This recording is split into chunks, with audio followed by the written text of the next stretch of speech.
cha nun nak pe kin liam mi na nan mi phun lung thin ka kwa in kan ta pe nan ti san ni au mi chung pathian ni a thai ko nan sa du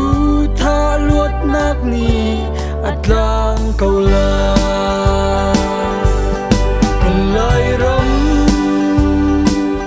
cha kam lo in mi phun ni lung thul hau lung ro te in kan dau lai tai na than tar kan thai lai volai pi thai in lai ram apar chang la chiêm nam ngân phun kinh lệ van zuông ral tiếng anh cần đầu cần giam lại lâu cần ram lệ mi phun cha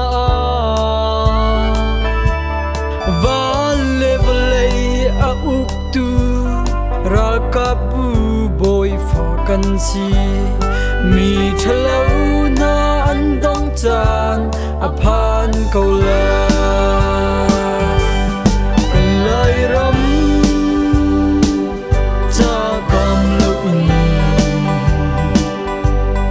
mi phun ni lung thul hau lung ro te in kan dau lai tai na than tar kan thai lai volai pi thai in lai ram apar chang la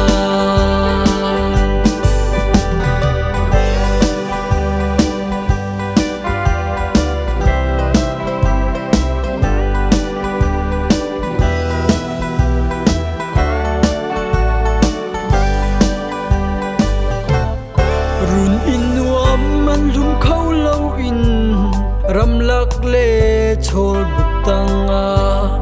ti hal le rol tam tur in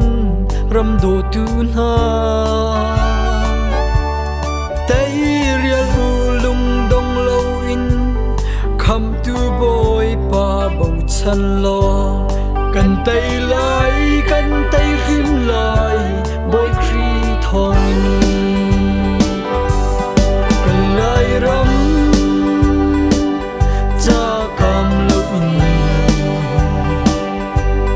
mi phun ni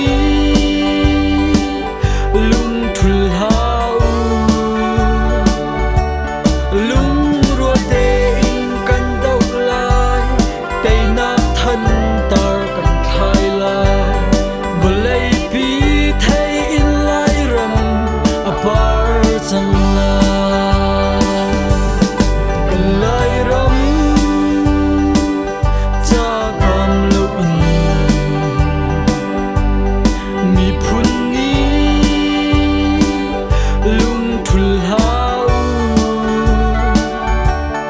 lung ro te in kan dau lai tai na than tar kan thai lai volai pi thai in lai ram apar chang la